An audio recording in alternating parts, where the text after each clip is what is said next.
তুই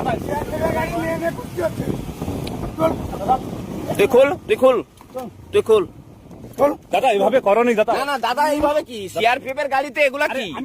না না সিআরপিএফ এর গাড়িতে এগুলা কি? কি রিলিজ হয়েছে? রিলিজ কিছু হয়নি।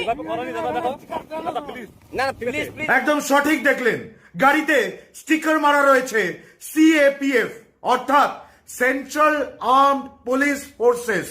এর বিগ বসের নাম কি?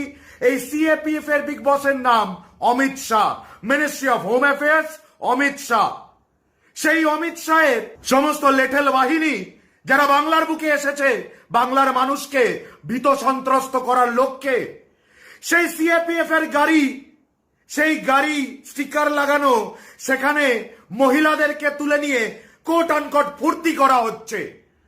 অমিত শাহের সহযোগীরা এইসব মহিলাদেরকে নিয়ে ফুর্তি করতে এক্সপার্ট। আমরা দেখিয়েছি প্রলয় পাল, আমরা দেখিয়েছি লক্ষ্মীকান্ত সাউ, আর আমরা দেখিয়েছি শুভেন্দু অধিকারী।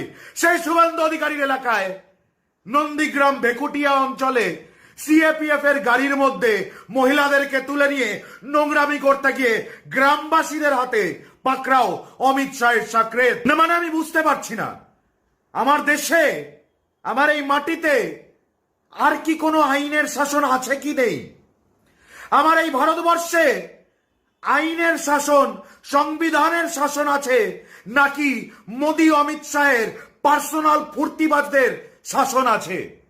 আমার এই দেশে, আমার মাটিতে অমুক ফোর্স তমুক ফোর্স এসে তারা সাধারণ মানুষকে ধমকাবে, চমকাবে, ভোট দিতে বাধাদান করবে, বিজেপির নেতাদেরকে, বিজেপির প্রার্থীদেরকে কোলে করে আগলাবে, আর তারপরে গিয়ে শুভেন্দু অধিকারীর এলাকায় মহিলাদেরকে গাড়িতে তুলে ফুর্তি করবে।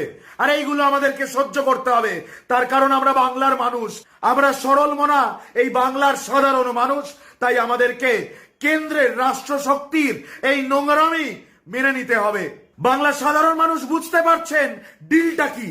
শুভেন্দু অধিকারীর ডিলটা হচ্ছে তৃণমূলের ভোটারদের আটকাও, সাধারণ মানুষকে আটকাও, তৃণমূলকে পর্যুদস্ত করো, বদলে তোমার গাড়িতে নিত্য নতুন মহিলা তুলে দেওয়া হবে, সরবরাহ করবে শুভেন্দু অধিকারী। নন্দীগ্রামে নয় ভোটটা হয়ে গেছে, ওই প্রলয় পালদের পাখি পাকা পেঁপে খায়, ওই প্রলয় পালদের নোংরা প্রলয় পালদের ভোটটা নয় হয়ে গেছে। কিন্তু আমি শুভেন্দু অধিকারী আরো একটি জায়গায় প্রার্থী, ভবানীপুর। আমি ভবানীপুরের সমস্ত মায়েদেরকে বলবো, এই শুভেন্দু অধিকারী আপনারও এলাকায় আসবে, এই শুভেন্দু অধিকারীর হয়ে আপনারও এলাকায় ওই অমিত শাহের লেঠেল বাহিনী ভোট করাবে, আর তারপরে আপনাদের এই এলাকার বাড়ি থেকে মেয়েদেরকে বার করে শুভেন্দু অধিকারী ভেট হিসেবে ওই সেন্ট্রাল আর্ম পুলিশ ফোর্সের গাড়িতে তুলে দেবে বা উঠতে বাধ্য করবে। কারণ তাদেরকে নিয়ে শুভেন্দু অধিকারী এবং অমিত শাহের লেটেল বাহিনী গাড়ির ভেতর ফুর্তি করবে।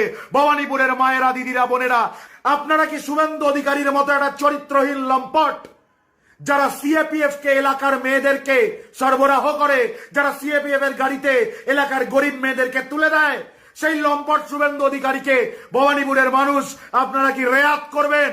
আমি ভবানীপুরের মানুষের কাছে জানতে চাই, অনেক হয়েছে, আমরা অনেক সহ্য করে নিয়েছি, বাংলা অনেক দিন ধরে দেখে নিয়েছে, অনেক অত্যাচার সহ্য করে নিয়েছে এই অমিত শাহ, এই নরেন্দ্র মোদীদের লেঠেল বাহিনীর আর ইলেকশন কমিশনের আর সকলের এবার কিন্তু ধৈর্যের বাঁধ ভেঙে যাচ্ছে। বাংলার মেয়েদেরকে বাড়ি থেকে বের করে ওই অমিত শাহের লেঠেল বাহিনীর গাড়িতে তুলে দিতে বাধ্য করা হচ্ছে, তাদেরকে বলা হচ্ছে সময় কাটাতে ফুর্তিবাজি করছে অমিত শাহের লেঠেল বাহিনী। বাংলা কিন্তু এবার সহ্যের সীমা অতিক্রম করে গেছে। বাংলা যদি এবার পাল্টা দেয়, অমিত শাহের কাছে অত লেঠেল বাহিনী আছে যে বাংলাকে তারা পরাস্ত করতে পারবে? শুভেন্দু অধিকারীর মালিকের কাছে অত লেঠেল বাহিনী কি আছে যা দিয়ে বাংলার নারীদের সম্ভ্রম তারা জবরদখল করতে পারবে? ভবানীপুরের মানুষ, গোটা বাংলার মানুষ, আরো 142টা কেন্দ্রে এখনো ভোটিং বাকি, সেই সকল মানুষ দেখে নিন, মেয়ের দালাল এই শুভেন্দু অধিকারী, মেয়ের দালাল ওই অমিত শাহের লেটেল বাহিনী, দেখে নিন, চিনে নিন, আর তারপরে থাবড়ে দিন আপনার ভোটটা এদের গালে।